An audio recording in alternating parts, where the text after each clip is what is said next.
ଆଉ ୟାକୁ କଣ ଫୋନ ଟା କରିଥିଲି ଉଠେଇଲାନି ପ୍ରଦୀପ ଭାଇ, କଣ ବ୍ୟସ୍ତ ଥିଲେ ବୋଧେ। ଆଉ କାଇଁ ଫୋନ କରୁଥିଲ କୁହ ମତେ କହୁନ। ମୁଁ କହିଲି କହିଥାନ୍ତେ ତାକୁ, କଣ ପଠାପଠି କରିଥାନ୍ତେ ପଇସା। ଏ ତା ଦ୍ୱାରା କିଛି ହବନି। ରୁହ, ମୁଁ ଆମର ମିଟିଂ ଗୋଟେ ଅଛି ଫାଇନାନ୍ସ କମିଟିର ହେଲା, ସପ୍ତାହ ଭିତରେ ମିଟିଂ ଟା ଡାକିବି। ଆଜି କାଲି ଡିସାଇଡ୍ କରିକି ମିଟିଂ କରିକି ଡିସାଇଡ୍ କରିବି, ସେଠି ପକେଇକି ତମ ପେମେଣ୍ଟ ଯାହା ବି ଅଛି ତାକୁ ନେଇକି କ୍ଲିୟର କରିଦେବା ହେଲା। ଦିଲ୍ଲୀପ ବାବୁ ମନେ ରଖନ୍ତୁ, ଏମାନେ ଖାଲି ନାଁକୁ ପୋଷ୍ଟ କରିକି ବସନ୍ତି ହେଲା, କିଛି କାମର କିଏ ନା। ମାନେ କହିଲେ ଖରାପ ଲାଗିଯିବ, ସତ କଥାଟା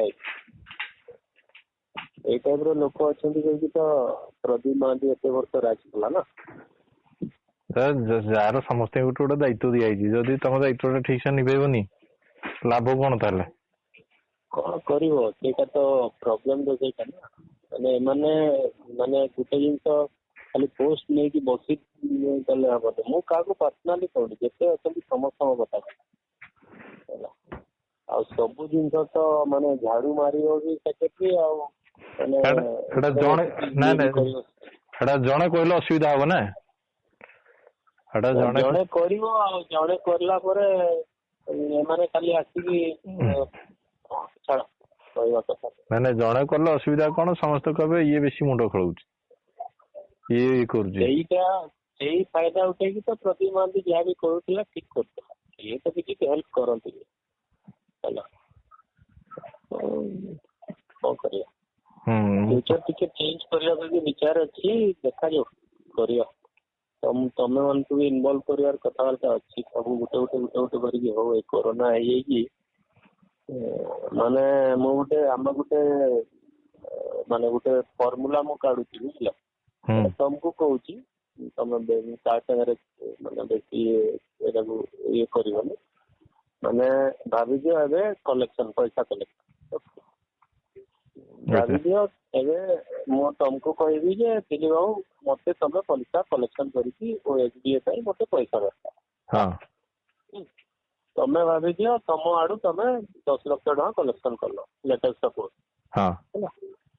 ସେଇ 10 ଲକ୍ଷର ତମକୁ 10% ତମକୁ ଦେଇ ଦିଆଯିବ, ବୁଝିଲ ନା।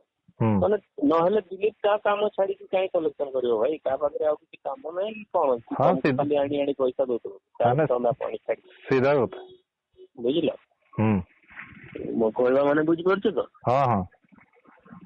ସେଥିପାଇଁ ସେଇ ଜିନିଷଟା ମୁଁ ଫାଇନାନ୍ସ କମିଟିରେ ଏଇଟା ଇଏ କରିବି। ଆଉ ତାପରେ ମୁଁ ତମକୁ ବି କହିବି ହେଲା, ଯୋଉଠୁ ପେମେଣ୍ଟ ଯିଏ ଆଣିବ ଭାଇ 10% ଦେବ। ଥରେ ଗଲେ ତ ପଇସା ମିଳେନି ନା କୋଉ ଜାଗାରେ। 5 ଥର ଯିବ, କେତେ ଲୋକଙ୍କୁ କହିବ, କଣ ହବ କଣ ନାହିଁ, ସିଏ ତା 10% ବୁଝିବ। ଆଉ ଦିଲ୍ଲୀପ ଯଦି ପୁରା ପଇସା ବି ଆଣିକି ଦେଇଦେଲା, ଲୋକ କହିବେ ନା ଗାଡି ମାରିଦେଇଛି ହେଲା। ତମେ ଯଦି 10 ଟଙ୍କା କୋଉଠୁ ଆଣିଲ, 10 ଟଙ୍କା ପୁରା ବି ଆଣିକି ଦେଇଦବ, 15 ଆଣିଥିବ ନା 5 ଟଙ୍କା ରଖିଦେଇଛି କହିବ ତମେ ହେଲା। ସେଥିପାଇଁ ଆମେ କାହିଁ ଏଇଟା ଏମିତିଆ କରିବାନି ଭାଇ। 10% ସେ ନବ, ସରିଲା କଥା। ଗୋଟେ ଛାଟି ପିଟିକି ନବ, ଯୋଉଟା କି ଆମର ନିୟମ ହିସାବରେ କରିଦବା, ସେଇଟା ବେଟର ହବ ନା। ନିହାତି ସେଥିରେ ଲୋକ ଇଣ୍ଟରେଷ୍ଟ ନେବେ ପଇସା କଲେକ୍ସନ କରିକି ଆଣିବା ପାଇଁ, ବୁଝିଲ ନା। ଆଉ ଗୋଟେ ସଂସ୍ଥା ଚଲେଇବା ପାଇଁ ସବୁବେଳେ ପଇସା ଦରକାର ପଡେ ହେଲା। ଛୋଟିଆ ମୋଟିଆ ପଇସାରେ ହେବନି। ଯଦି ଡେଭଲପମେଣ୍ଟ ଭଲ କି କରିବାକୁ ଚାହୁଁଛ, ତମକୁ ମାନେ ପୁରା ଓଡିଶା ପାଇଁ ତମକୁ କୋଟି ହିସାବରେ ତମର ପଇସା ଦରକାର ତମ ପାଖରେ ହେଲା। ପ୍ରତି ଡିଷ୍ଟ୍ରିକ୍ଟ କୁ ତମେ ବିଚାର କର ତ 30ଟା ଡିଷ୍ଟ୍ରିକ୍ଟ ଅଛି। 30ଟା ଡିଷ୍ଟ୍ରିକ୍ଟ ରେ ଯଦି ଭଲ କି ତମେ ଡେଭଲପମେଣ୍ଟ ପ୍ରୋଗ୍ରାମ ର ଗୋଟେ ଦିମାଗ ଲଗେଇବ, କେତେ ପଇସା ଲାଗିବ। ସେଥିପାଇଁ ମୁଁ ଏଇଟାକୁ ଫାଇନାଲ କରୁଛି, ଯଦି ହେବ ମୁଁ ତମକୁ କହିବି। ସିଧା ଯୋଉ କଲେକ୍ସନ ଟା ହବ ତମେ ତାର 10% ତମେ ନବ, ବୁଝିଲ। ଏଇ ଜିନିଷଟା ମୁଁ ବିଚାର କରୁଛି, ଦେଖାଯାଉ। କାହିଁକି ଏମିତିଆ ଟାଇପ ର ଅଲଗା ଟାଇପ ର ବିଚାର ନ କଲେ ହେବନି। ହାତରୁ ଖାଇକି କିଏ ଧାଇଁଥିବ ନା, ହାତରୁ ଖାଇକି ଧାଇଁଲେ ବି ଲୋକ ପୁରା ପଇସା ମାନେ ଗାଣ୍ଡି ମାରୁଛି କହୁଛନ୍ତି ନା। ପ୍ରୋବ୍ଲେମ ଟା ସେଇଠି ଅଛି। ଜଣେ ଯଦି ନିଜ ମାନେ ତାର ସ୍ୱଇଚ୍ଛାରେ ତାକୁ ଭଲ ଲାଗୁଛି ବ୍ୟାଡମିଣ୍ଟନ କରିକି, ମେହନତ ବି କରିକି ଯଦି କିଛି ଗୋଟେ କରୁଛି, ସେଥିରେ ବି ଲୋକ କହୁଛନ୍ତି ପିଓର ତାର କିଛି ଥିବ ନା। ଆଉ ନିହାତି ସେଇ ଜିନିଷଟାକୁ କାହିଁ ଆମେ ପୁରା ସଫା କାଗଜ କଲମରେ କାହିଁ ପଇସା ନବୁ? ନିହାତି ତମକୁ ଯଦି ଏତେ ଖରାପ ଲାଗୁଛି ଭାଇ ତମେ ଆଣ, ତମେ ଆଣିକି ଦେଖାଅ, ଆମେ ଦୁସରା ଲୋକ କହିବୁନି। ଯେମିତିଆ ମାନେ ଛୋଟ ଏକ୍ସାମ୍ପଲ ଦଉଛି, ଯେମିତିଆ ତମେ ଯେତେବେଳେ କୋଚ୍ ହେଇକି କି ମ୍ୟାନେଜର ହେଇକି ଯାଉଛ, ଲୋକର ଗାଣ୍ଡିଟା ଯେତେବେଳେ ପଡୁଛି, ଭାଇ ତମେ ଗୋଟେ ଲୋକକୁ ଆଣ ନା, ଯିଏ ଯିବ ଯାଇକି ସବୁ ଜିନିଷ କରିବ ଭଲ କି। ବୁଝିଲ ମୋ କଥାଟା? ସେଥିପାଇଁ ଏଇ ଜିନିଷଟାକୁ ଇମ୍ପ୍ଲିମେଣ୍ଟ କେମିତି, ଭଲ ଆଇଡିଆ ଅଛି ନା ନାଇଁ? ଏଇଟା ନିହାତି ଦରକାର। ଏଇଟା ମାନେ ଆମକୁ ପଇସା ଦରକାର ଭାଇ, ଆମେ ସେମିତି ଡେଲି ତା ପକେଟରୁ ଖର୍ଚ୍ଚ କରିକି ଚଲଉଛୁ କହିକି ଲୋକ କହିବା କଥା ନାହିଁ। ଆମେ ଆସୋସିଏସନ କୁ ଭଲ କି ଚଲେଇବାକୁ ଚାହୁଁଛୁ, ଆଉ ଆମେ ସବୁ ଜାଗାରେ ଗୋଟେ ଗୋଟେ ଦାୟିତ୍ୱବାନ ଲୋକକୁ ଧରିବାକୁ ଚାହୁଁଛୁ, ଯିଏ ତାମାନେ ଯଦି ତାର ଟାଇମ ନୁହଁ, ସେ ତାର ଟାଇମ ର ତାକୁ ତାର ପେମେଣ୍ଟ ମିଳିବା କଥା। ବୁଝିଲ ନା? ତମେ ତମ କାମ ଛାଡିକି ଯଦି ତମେ ଦୌଡିବ ଓଡିଶା ପାଇଁ 5 ଦିନ, ମାନେ ତମକୁ ବି ତ ଭାଇ ଚଲିବାର ଅଛି ନା, ତମର ବି ଘର ବାହାର ଅଛି, ତମର ବି ଖର୍ଚ୍ଚ ଅଛି ହେଲା। ଏଇଟାକୁ ଏବେ ମୁଁ କରିବାର ମାନେ ଫାଇନାଲ କରିଛି, ଏଟାକୁ ମୁଁ କରିବି ଏବେ, ପକେଇବି କମିଟିରେ ଡିସାଇଡ କରିକି ଯାହା ବି ଫାଇନାଲ କରିକି ଆକୁ ପଡିବ ନିହାତି। କିଛି ଗୋଟେ ନୂଆ ଭବା ହେଇଛି ଆଉ। ମୁଁ ଜାଣିଥାଉ ଭାଇ, ମୁଁ କାହା ଉପରେ ଡିପେଣ୍ଡେବୁଲ ନୁହେଁ କି ଇଏ, ମୋର ଯେତିକି ମୋ ଇନକମ ମୁଁ ହେତିକିରେ ଚାଲେ। ମୋ ପର୍ସନାଲ ବ୍ୟକ୍ତିଗତ କଥା ହଉଛି ଯେ ମୁଁ ମୋ ଘର ଇନକମରେ ବି ଚାଲେନି। ଘରେ ବି ମାଗେନି ଟଙ୍କାଟେ, ମୋର ଭାଇ ଏତିକି। କାରଣ ସବୁ ଜିନିଷ, ବାକି ଜିନିଷ ଘରେ କାଲି କହିବେ ତୁ ଆମକୁ ପଚାରଣା କରୁଥିଲୁ।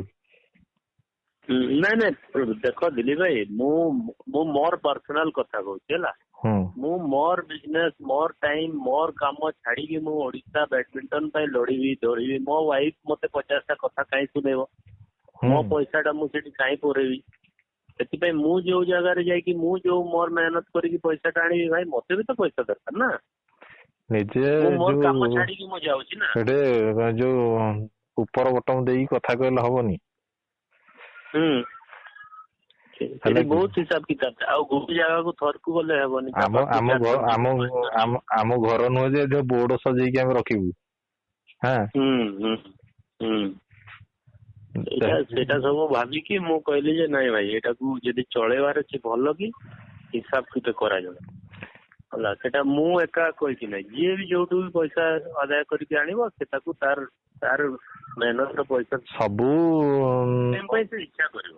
ଲାଷ୍ଟ ଟୁର୍ଣ୍ଣାମେଣ୍ଟ ଯେତେବେଳେ ଲାଷ୍ଟ ଦିନ ସବୁ ଠିଆ ହେଇକି ଫଟୋ ଉଠେଇଲ, ତାପରେ ପରଦିନ ଆଉ ଗୋଟେ ଦିନ ଅପେକ୍ଷା କଲନି ଯେ କାମ କଣ ଡିଷ୍ଟ୍ରିବ୍ୟୁଟ କରାହେଇଥିଲା, ଯେ ସେଟା କେମିତି ସମାପ୍ତ କରିଦେଇକି ଜଣକୁ ରିଲାକ୍ସ କରିବା କେମିତି, ଏଟା ଚିନ୍ତା କଲନି କଣ ପାଇଁ? ନା ପଳେଇଲ, ସରିଲା କାମ, ପଳେଇଲ ଫଟୋ ଉଠେଇକି। ଆଉ ନା ଆମେ ସମସ୍ତେ ସେମିତିଆ ଆଉ ଆମେ ମାନେ ଟୁର୍ଣ୍ଣାମେଣ୍ଟ ର ପୂର୍ବରୁ କିଏ ଆସିବେନି, ଟୁର୍ଣ୍ଣାମେଣ୍ଟ ପରେ କିଏ ରହିବେନି, ଖାଲି ଟାଇମ ରେ ଠିକ ଅଛି ଭଲ, ଭଗବାନ କରୁ ତ ଭଲ କି ଯେମିତି ହେଲା ସେମିତି ହେଇଯାଉ ଫ୍ୟୁଚର ବି। ଆଉ କୁହ, ଆଉ ତମର ସାର୍ଥକ ବାବୁର କଣ ହାଲଚାଲ, କଥା ହେଇଥିଲ? ନାଇଁ ମୁଁ ଯେତେବେଳେ କରିଥିଲି, ତମେ କହିଲା ପରେ ଥରେ କରିଥିଲି, ଫୋନ ଟା ଉଠେଇଲାନି କଣ ପାଇଁ? ହଁ, ତାକୁ ଉଠେଇଲାନି ଫୋନ। ତାପରେ ସେ କଟକରେ ଯୋଉ ବାଟାଟା ଯୋଉ ଟୁବୁଲା ଅଛି, ସିଏ ବି ମତେ ଫୋନ କରିଥିଲା। ମୁଁ ବ୍ୟସ୍ତ ଥିଲି, ଉଠେଇ ନଥିଲି। ମୁଁ ତାପରେ ତାକୁ ଯେତେ ଥର 2-3 ଥର କଲ କଲିଣି, ତାର ସୁଇଚ୍ ଅଫ୍। ଗୋଲଶାଳା ଜେଲ ପଳେଇଲା କି ଆଉ। କାରଣ ମଣିଷର ପରିସ୍ଥିତି ଭାରି ସାଂଘାତିକ। ଯୋଉମାନେ ପରମାନେଣ୍ଟ ଚାକିରି କରୁଛନ୍ତି, ଗଭର୍ଣ୍ଣମେଣ୍ଟ ଚାକିରି, ତାଙ୍କ କଥା ଅଲଗା। ତାଙ୍କୁ ଛାଡିକି ଅନ୍ୟ ବ୍ୟବସାୟୀ ମାନଙ୍କର ଅବସ୍ଥା ଭାରି ସାଂଘାତିକ।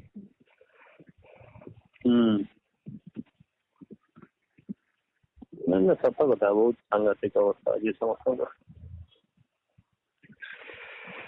ମୁଁ କହିଲି, ମୁଁ ଯୋଉଟା ଖର୍ଚ୍ଚ କଲି ମତେ ଦେଇଦେଲେ ମୋର ଟେନସନ କ୍ଲିୟର ହେଇଯାଏ। କାରଣ ମୁଁ କୋଉ ପରିସ୍ଥିତିରେ ମୋର ଘଟୁଛି କଣ, ସେଟା ମୁଁ ହିଁ ଅନୁଭବ ନିଜେ କରୁଛି। ଏଟା ମୁଁ ଏଟା ପର୍ସନାଲ ତମ ସହିତ ହିଁ ସେୟାର କରୁଛି, କାରଣ ମୁଁ ଏଟା କାହାକୁ ସେୟାର କଲେ କିଛି ମୋର ଲାଭ ହବନି। କାରଣ ମୁଁ ଯାଇକି ଯୋଉ ସରୋଜ କୁ କହିବିନି କି ସ୍ୱାଧୀନ କୁ କହିବିନି ବି, କାରଣ ସେଇ କଥାଟା ସିଏ ମନେ ରଖି ଇନ ଫ୍ୟୁଚର କେତେବେଳେ କଣ ହବ, ସେ କଥାଟା ସିଏ ମତେ କହିବେ। ଆଉ ଗୋଟେ କାମ କରତ, ମତେ ଆଉ ଥରେ କଲ୍ କରନ୍ତୁ, ତମ ଆୱାଜ ଟା କଟୁଛି। ହଁ।